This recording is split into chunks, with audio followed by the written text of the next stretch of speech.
Ternyata benar apa kata orang tua dulu. Saat ekonomi seorang suami sedang jatuh, disitulah kesetiaan seorang istri benar-benar diuji. Nama saya Prapto. Pekerjaan saya sehari-hari adalah pemasang baja ringan. Biasanya hidup kami cukup. Tangan saya kasar karena setiap hari memegang galvalum dan bor, tapi hati saya tenang karena merasa bisa menafkahi keluarga. Namun sudah hampir 2 bulan ini, proyek benar-benar sepi. Handphone saya yang biasanya berdering karena panggilan mandor, kini lebih banyak diam. Bukannya dikuatkan atau diberi semangat, kondisi ini justru membuat hubungan saya dengan istri saya Yuli retak sehebat-hebatnya. Yuli bukan lagi wanita lembut yang saya kenal dulu. Sejak dia mulai kenal dunia sosial dan aktif melakukan live TikTok, dunianya berubah total.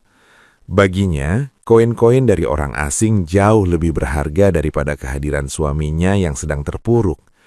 "Mas, kalau nggak ada kerjaan mending keluar kek, cari apa gitu. Jangan di rumah terus, aura miskin kamu itu ngerusak pemandangan di kamera aku," bentak Yuli suatu sore saat saya baru saja kembali dari gudang dengan tangan kosong. Hati saya perih. Saya bukan malas. Saya sudah berusaha berkeliling ke setiap rumahan, tapi memang nasib belum berpihak. Malam itu, lapar mulai melilit perut saya. Sejak pagi saya hanya minum air putih karena sisa uang yang ada saya berikan kepada Yuli untuk membeli paket data internet agar dia bisa tetap live. Namun, bukannya disisihkan makanan, meja makan kami kosong melompong. Di kamar depan, suara musik jedak-jeduk dan tawa manja Yuli terdengar sangat nyaring. Dia sedang asyik ngemis hadiah di hadapan ratusan penontonnya. "Ayo dong kak, tap-tap layarnya. Kasih mawar buat Yuli yang cantik ini." Suaranya yang centil menembus dinding ruang tamu. Tempat saya terduduk lemas meratapi nasib. Kepala saya mulai terasa ringan. Pandangan saya berkunang-kunang karena rasa lapar yang berpadu dengan sakit hati yang luar biasa. Saya merasa seperti sampah di rumah saya sendiri. Saya mencoba berdiri untuk mengambil air minum, tapi kaki saya seolah tak bertulang. Saya jatuh tersungkur di atas ubin ruang tamu yang dingin. Sunyi. Tidak ada teriakan cemas dari Yuli, yang ada hanya suara ketawanya yang semakin keras menyapa netizen. Di tengah kesadaran saya yang hampir hilang, saya merasakan sebuah pintu terbuka perlahan. Langkah kakinya halus, mendekati saya yang tergeletak tak berdaya. Saya mengira itu Yuli yang akhirnya kasihan melihat saya. Tapi saya salah. Aroma minyak telon dan kain jarik yang khas menyentuh indera penciuman saya. Itu adalah Ibu Haryati, mertua saya yang kebetulan sedang menginap di rumah kami. Tangan beliau yang lembut dan mulai keriput itu merangkul kepala saya, mengangkatnya ke pangkuannya. Saya merasakan tetesan air mata jatuh ke pipi saya. Beliau tidak berteriak panik. Beliau justru membisikkan doa-doa pendek dengan suara yang sangat tulus dan bergetar. "Sabar ya Le, sabar. Ibu ada di sini," bisiknya lirih di telinga saya. Malam itu, di tengah kegelapan ruang tamu dan bisingnya tawa istri saya di kamar sebelah, sebuah rahasia besar mulai tumbuh. Saya menemukan cinta, perhatian dan ketulusan yang seharusnya saya dapatkan dari Yuli, justru tersimpan rapat di dalam hati ibunya sendiri. Saya menutup mata, membiarkan kelembutan tangan Ibu Haryati menyembuhkan luka di hati saya yang sudah hancur berkeping-keping. Malam semakin larut, namun kegaduhan dari kamar depan seolah enggan reda. Di balik pintu itu, Yuli masih bertahta dalam dunianya yang gemerlap, menjadi ratu semu yang dipuja-puji oleh ribuan mata asing. Sementara di sini, di ruang tengah yang hanya diterangi cahaya remang temaram, saya, suaminya yang sah, terkapar tak berdaya di atas dinginnya ubin. Keberadaan saya seolah hanyalah bayangan tak terlihat di rumah saya sendiri. Namun, di saat rasa dingin menusuk tulang dan perihnya perut yang kosong mulai membuat saya putus asa, sebuah kehangatan lembut menyentuh kulit saya. Tangan Ibu Haryati, mertua saya, bergerak dengan gerakan yang sangat halus, membelai rambut saya dengan kasih sayang yang tulus. Beliau perlahan menyandarkan kepala saya di pangkuannya yang terasa begitu teduh, seolah pangkuan itu adalah satu-satunya pelabuhan aman bagi jiwa saya yang sedang dihantam badai. Gedaran tangannya yang mulia renta justru menyalurkan energi kehidupan yang baru ke dalam tubuh saya yang hampir menyerah. "Sabar ya, Prapto. Ibu tahu hatimu sedang sakit," bisiknya dengan suara yang begitu lembut, hampir tenggelam oleh suara musik TikTok Yuli yang masih berdentung di sebelah. Saya tak mampu berucap, lidah saya keluh, tertahan oleh sesak yang menggumpal di dada. Air mata saya mengalir begitu saja, membasahi kain jarik yang beliau kenakan. Ada rasa malu yang dalam sebagai seorang laki-laki karena harus menangis di pangkuan mertua sendiri. Namun di sisi lain, saya merasakan kedamaian yang luar biasa. Selama bertahun-tahun membangun rumah tangga dengan Yuli, saya tidak pernah sekalipun merasakan belayan sedalam ini. Yuli selalu menuntut, selalu mengeluh, dan selalu melihat saya hanya sebagai mesin pencari uang. Tapi Ibu Haryati, beliau melihat saya sebagai seorang manusia. Dengan penuh perasaan, beliau mengambil kain kompres hangat.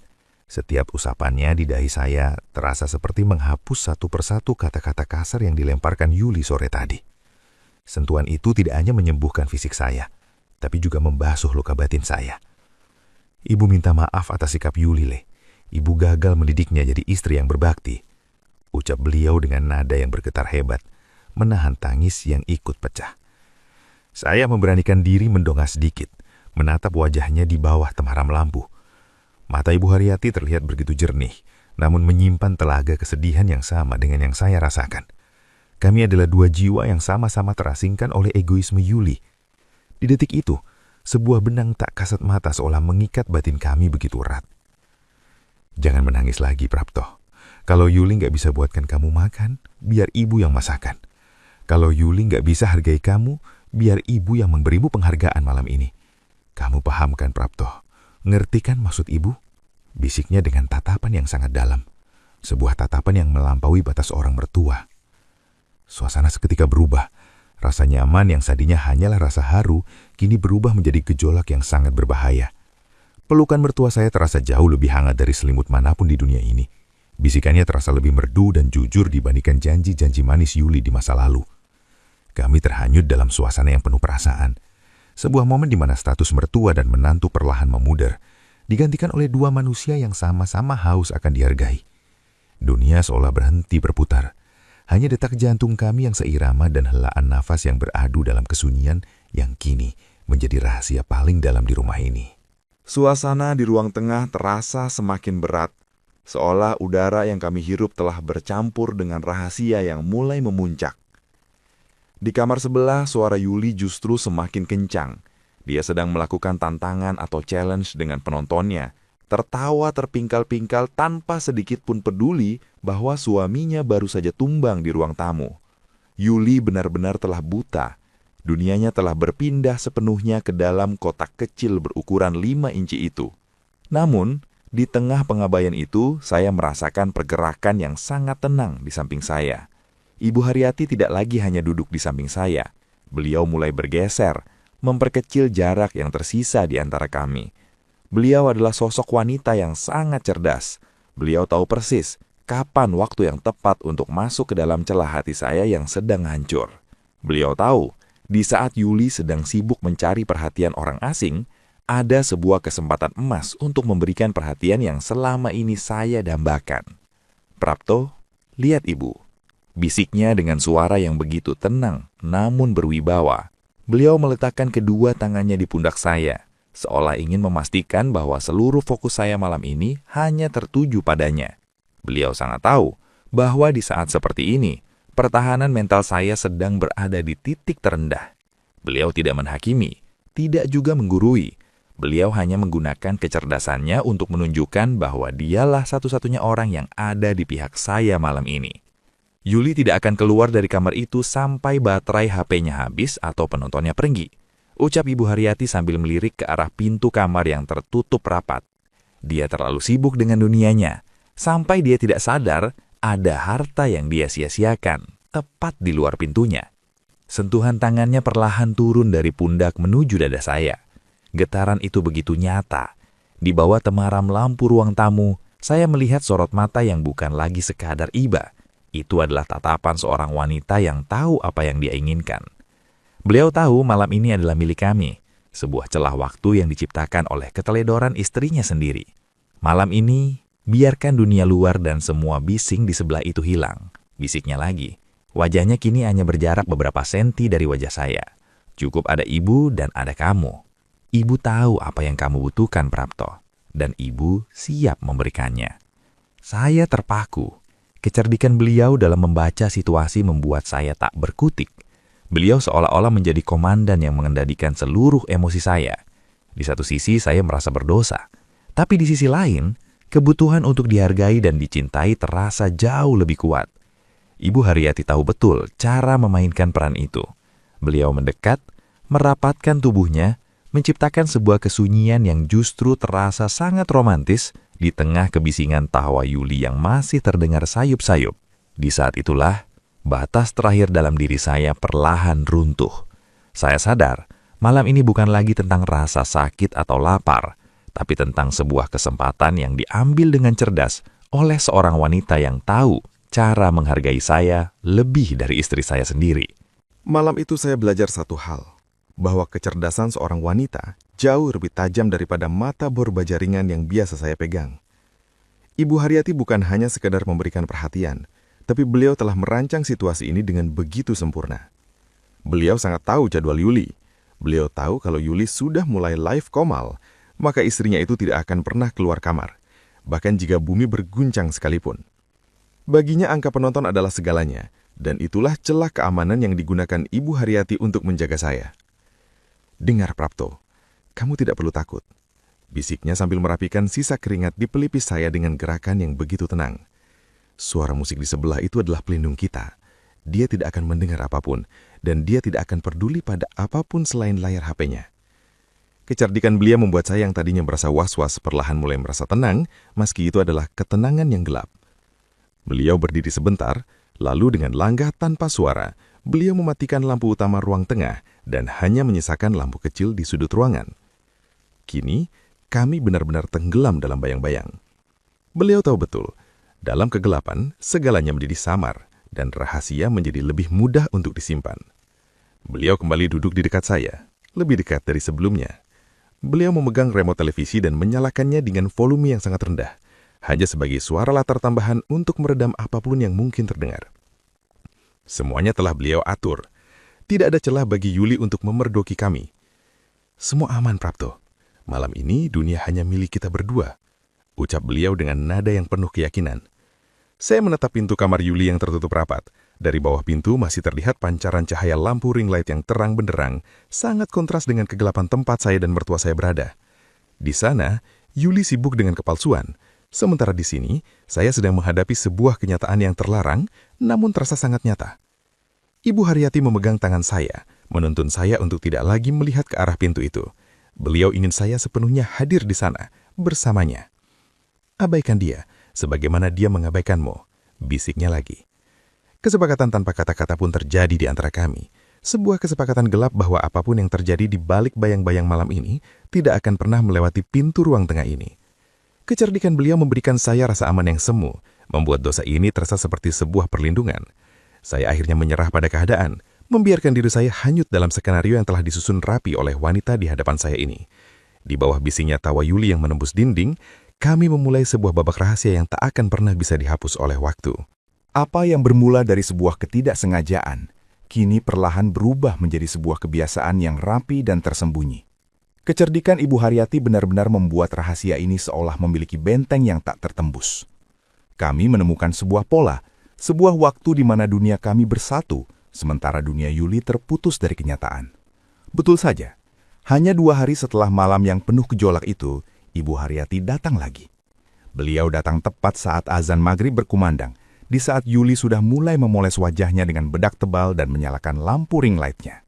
Bagi Yuli, maghrib adalah waktunya mengumpulkan saweran. Tapi bagi kami, maghrib adalah awal dari sandiwara yang sempurna. "Mas Prapto, aku live dulu ya. Jangan ganggu, jangan panggil-panggil. Pokoknya anggap aku nggak ada," teriak Yuli dari balik pintu kamarnya yang langsung dikunci rapat. Saya hanya menghela napas, menatap pintu kayu itu dengan perasaan yang sudah tidak lagi sakit, melainkan hambar. Kesepian yang dulu menyiksa kini berganti menjadi debar jantung yang berbeda. Tak lama kemudian, pintu depan terbuka pelan. Ibu Haryati melangkah masuk dengan senyum yang hanya dimengerti oleh saya. Beliau tidak perlu bertanya lagi. Beliau tahu Yuli sudah berada dalam dunianya sendiri. Beliau mendekat, membawa aroma parfum yang lembut dan menenangkan. Sangat jauh berbeda dengan aroma emosi dan bedak murah yang biasa tercium dari Yuli. Beliau duduk di samping saya, sangat dekat, hingga bahu kami bersentuhan. "Dia sudah mulai?" tanya Ibu Haryati dengan suara berbisik sambil melirik kamar Yuli. Saya hanya mengangguk pelan. Ibu Haryati kemudian melakukan hal yang sama seperti malam itu, mematikan lampu utama dan menyalakan televisi dengan volume rendah. Segalanya sudah menjadi otomatis. Beliau sangat cerdas mengatur suasana, seolah-olah jika ada tetangga yang lewat, mereka hanya akan melihat sebuah rumah tenang dengan mertua yang sedang menemani menantunya menonton TV karena istrinya sedang sibuk. Namun di balik kegelapan itu, tangan beliau mulai mencari tangan saya. Genggaman yang erat, hangat, dan penuh penghargaan. Kami duduk dalam diam, mendengarkan sayup-sayup suara Yuli yang sedang tertawa dan berterima kasih pada penonton di sebelah. Ada rasa ironis yang tajam di sini. Di saat Yuli merasa sedang mendapatkan banyak cinta dari orang asing, dia justru sedang kehilangan suaminya sendiri secara perlahan di ruang tamu. "Ibu kangen kamu, Prapto," bisiknya tepat di telinga saya. Kalimat itu pendek, tapi bagi saya yang sudah lama tidak dihargai sebagai pria, kata-kata itu seperti oase di padang gurun. Ini telah menjadi kebiasaan kami. Setiap kali Yuli mulai menyapa dunianya di TikTok, saya dan Ibu Haryati mulai menyapa dunia kami sendiri di ruang tengah. Sebuah rutinitas terlarang yang dibungkus dengan sangat rapi oleh kecerdikan beliau. Kami tidak lagi merasa takut, karena kami tahu, selama Yuli masih memuja layar HP-nya, rahasia ini akan tetap aman di bawah atap baja ringan ini. Sampai hari ini, suara bising TikTok dari kamar sebelah masih menjadi musik latar dalam hidup kami. Yuli masih bertahta di dunianya, bangga dengan setiap mawar dan paus yang dikirimkan orang asing, tanpa pernah menyadari bahwa setiap kali dia menekan tombol Go Live, dia sebenarnya sedang membukakan pintu untuk hubungan rahasia saya dan ibunya. Kini, saya tidak lagi merasa sakit hati saat Yuli mengusir saya atau menghina pekerjaan saya sebagai tukang bajaringan. Karena saya tahu, hanya beberapa menit setelah pintu kamarnya terkunci, akan ada tangan lain yang merangkul pundak saya dengan penuh hormat. Akan ada suara lembut yang memanggil nama saya dengan penuh kasih sayang, bukan dengan nada perintah atau makian. Ibu Haryati, dengan segala kecerdasannya, telah menciptakan sebuah dunia di dalam rumah ini. Dunia di mana saya tidak lagi dianggap sebagai bayangan, tapi sebagai seorang pria yang dihargai seutuhnya. Kami telah belajar untuk hidup dalam dua realita yang berbeda. Di mata dunia, kami adalah mertua dan menantu yang saling menjaga di saat anak kandungnya sibuk mengejar mimpi semu. Namun, di balik kegelapan ruang tengah, kami adalah dua jiwa yang saling menyembuhkan luka. Kadang, saya menatap pintu kamar Yuli dan merasa iba. Dia merasa paling tahu segala hal yang terjadi di dunia maya. Namun dia menjadi orang yang paling buta dengan apa yang terjadi hanya sejauh 1 jengkal dari tempat tidurnya. Rahasia ini telah kami kunci rapat-rapat, terkubur bersama suara musik jedak-jeduk yang tak pernah berhenti itu. Biarlah ini menjadi rahasia maghrib kami. Biarlah ini menjadi satu-satunya cara bagi saya untuk tetap bisa berdiri tegak menghadapi kerasnya hidup. Karena di bawah atap baja ringan ini, saya telah menemukan bahwa kenyamanan sejati terkadang datang di waktu yang salah, dari orang yang paling tidak terduga, namun dengan ketulusan yang tak mungkin bisa saya lepaskan. Terima kasih telah menyimak kisah hidup saya. Tetaplah bersama kami di Zona Romantis, tempat di mana kumpulan cerita-cerita romantis terbaru dan penuh perasaan hadir untuk menemani malam-malam kalian. Sampai jumpa di kisah rahasia berikutnya. Jangan lupa komentar ya. Dah.